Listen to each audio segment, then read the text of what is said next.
नमस्कार, सुस्वागतम, वेलकम। मैं निधि शिमाली आपके अपने इस YouTube चैनल में आप सभी का स्वागत करती हूँ। आज मैं आपके सामने राहु और केतु से संबंधित जानकारी लेकर उपस्थित हुई हूँ। चूंकि राहु का राशि परिवर्तन होने जा रहा है, वर्तमान में राहु और केतु अपनी सम राशि मेष और तुला में विराजमान हैं और 30 अक्टूबर को वे अपनी सम राशियां मीन और कन्या में प्रवेश कर जाएंगे। ये राशि परिवर्तन 30 अक्टूबर को दोपहर 2:13 पर होने वाला है।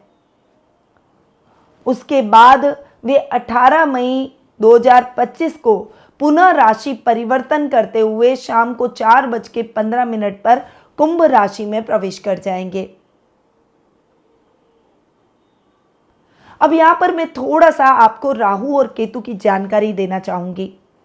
राहु और केतु दोनों छाया ग्रह है, जिन्हें हम वक्री ग्रह के नाम से भी जानते हैं, क्योंकि ये हमेशा वक्री चाल चलते हैं। दूसरे ग्रह जहां पर सीधी चाल चलते हैं, राहु और केतु हमेशा उल्टा चलते हैं। इसीलिए मेष से मीन और मीन से कुंभ राशि में प्रवेश कर रहे हैं। राहु और केतु छाया ग्रह होते हुए भी इतने प्रभावशाली क्यों हैं? क्योंकि इनकी उत्पत्ति के बारे में आपको समझना होगा कि छाया ग्रह होते हुए भी ये इतने प्रभावशाली क्यों हुए। क्योंकि ये ब्रह्मा जी इनके वंशज हैं।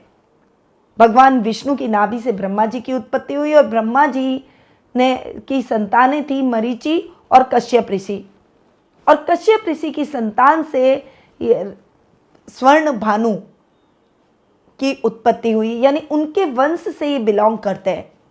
ऋषि कश्यप स्वर्ण भानु के दादा कहलाते हैं। अब स्वर्ण भानु के वंशज ब्रह्मा जी और कश्यप ऋषि हैं, तो वो बहुत अधिक प्रभावशाली तो होंगे। अब आप यहां सोचेंगे राहु और केतु के बीच में स्वर्ण भानु कहां से आ गए?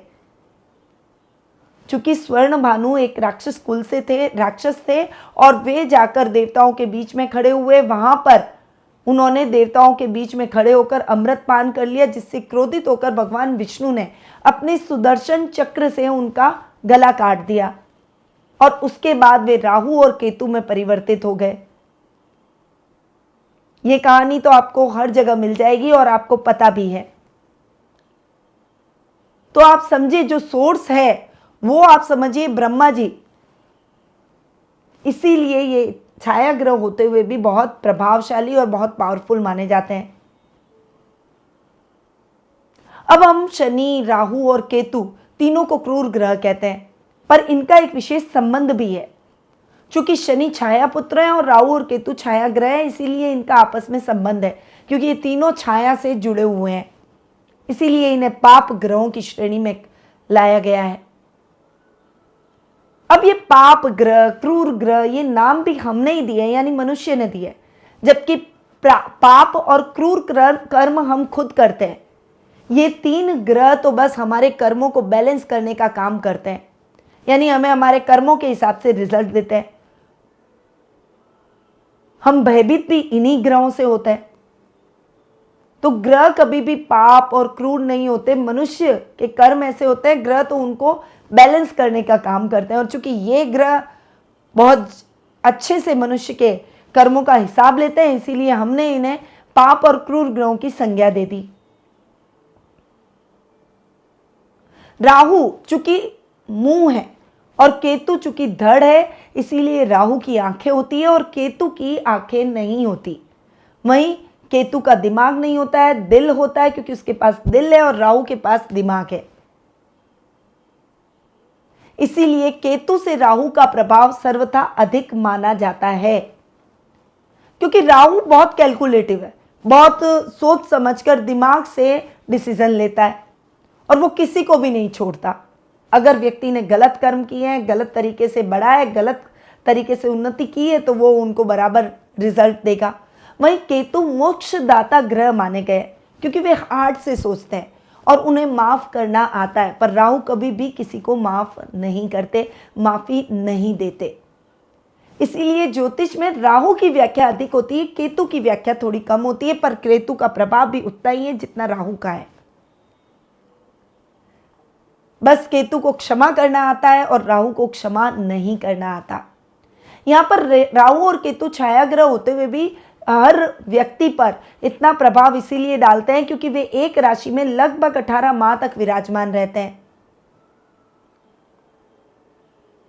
यानी 18 वर्ष में वे पुनः उस राशि में आकर बैठते हैं। उनका गोचर भ्रमण 18 महीने में एक बार होता है। इसीलिए राहु और केतु का प्रभाव भी उतना ही गहरा हमारे जीवन पर देखने को मिलता है। हालांकि उन्हें किसी भी राशि का स्वामित्व प्राप्त नहीं है क्योंकि वे छाया ग्रह है, उसके बावजूद भी उनका प्रभाव हमारे जीवन पर बहुत गहरा रहता है। राहु की पंचम, सप्तम और नवम दृष्टि होती है और शनि की तरह ही राहु की दृष्टियां भी अच्छी नहीं होती, हानिकारक होती है। तो अब आज मैं आगे इस व्याख्या को बढ़ाते हुए मिथुन राशि पर आती हूं और मिथुन राशि के लिए राहु के इस राशि परिवर्तन की व्याख्या आज मैं आपके सामने प्रस्तुत करूंगी। इस राशि परिवर्तन के प्रारंभ में मैं आपको बता दूं कि ये जो मैं आपको राशि परिवर्तन की व्याख्या कर रही हूं ये चंद्र गणनाओं पर आधारित है और आप इसे अपने मिथुन लग्न या फिर मिथुन राशि के हिसाब से देख सकते हैं। अब मिथुन राशि के लिए राहु आकर बैठ रहे हैं दशम भाव में। यहां पर गुरु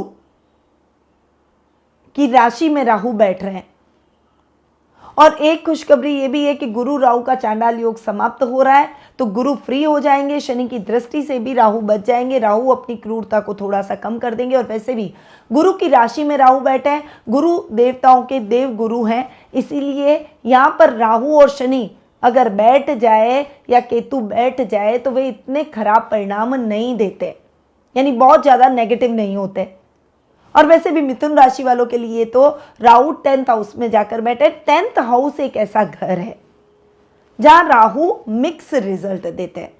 इन्हें हम बहुत अच्छा नहीं कह सकते और बहुत खराब भी नहीं कह सकते।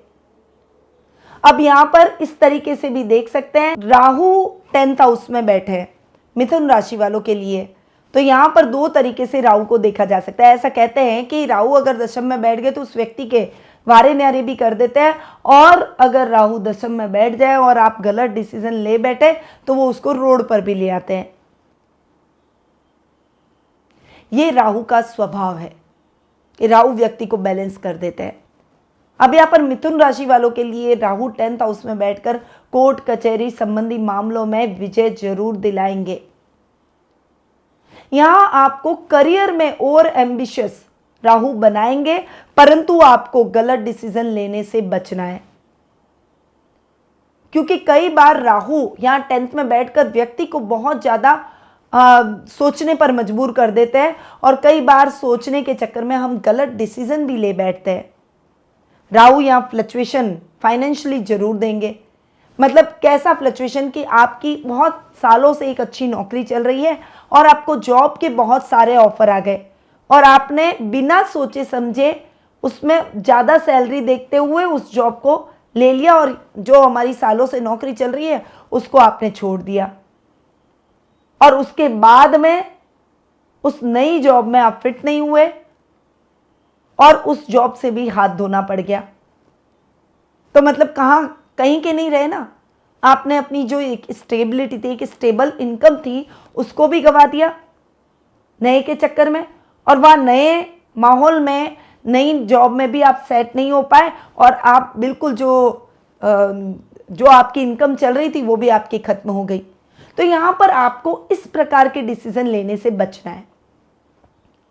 राहु आपको ख्वाब दिखाएगा, बड़े बड़े ख्वाब दिखाएगा, बड़े बड़े रिसोर्सेज आपको दिलवाएगा, पर यहां पर डिसीजन लेते समय सावधानी रखें। पहले उस रिसोर्सेज के बारे में आप उस रिसोर्स के बारे में जान लें, जांच पड़ताल कर लें, उसके बाद डिसीजन लें। यानी और अग्रेसिव होकर जल्दबाजी में कुछ भी नहीं करना है आपको। बहुत ज़्यादा बैलेंस होकर आपको इस समय चलना होगा, क्योंकि अगर आप बैलेंस नहीं रहे तो रिजल्ट एकदम नेगेटिव मिल जाएंगे। और अगर आप बैलेंस होकर चले तो दशम स्थान में ये जो राहु बैठे हैं ये आपको आपके वारे न्यारे जरूर कर देंगे, कहीं का कहीं पहुंचा देंगे, आपकी ग्रोथ को दुगना कर देंगे।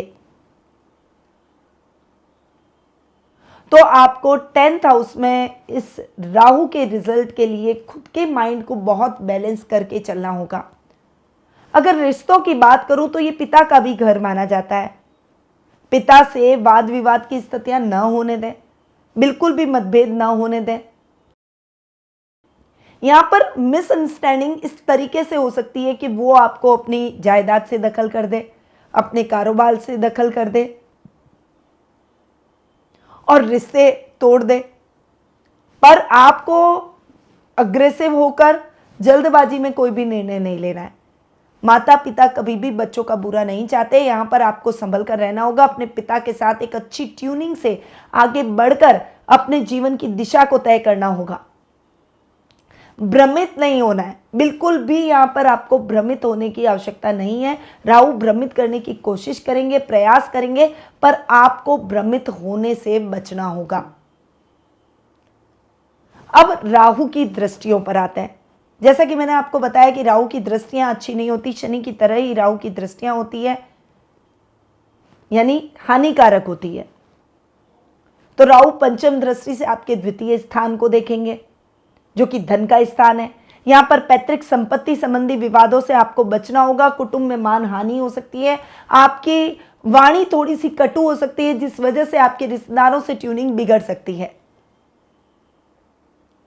तो आपको बहुत ज्यादा बोली पर कंट्रोल करना है। यहां पर आप अपनी बोली पर जितना कंट्रोल करेंगे, अपनी वाणी को जितना नियंत्रित रखेंगे, उतना ही आप सफलता प्राप्त करेंगे। आपके रिश्ते सुचारू रूप से चलते चले जाएंगे।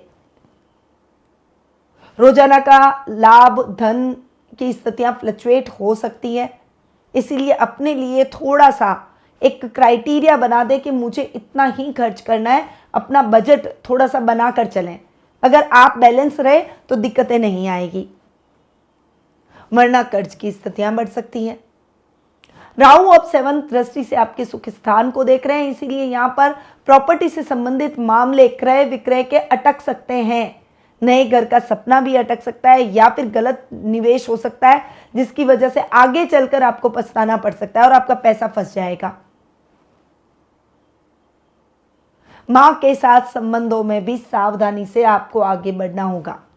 मैंने पहले ही आपको बता दिया, माता पिता कभी भी अपने बच्चों का बुरा नहीं चाहते। इस भाव के साथ आप आगे बढ़िए। अब राहु की 9वीं दृष्टि पर आते हैं, जो कि आपके 6th हाउस पर पड़ रही है। वो दृष्टि आपके रोगों में कमी लाएगी, आपके शत्रुओं की संख्या में कमी लाएगी, क्योंकि वो भाव इतना अच्छा भाव नहीं माना जाता है। रुपए पैसों से संबंधित मामले अगर अटके हुए हैं तो उसमें आपको क्लीन चिट देगी।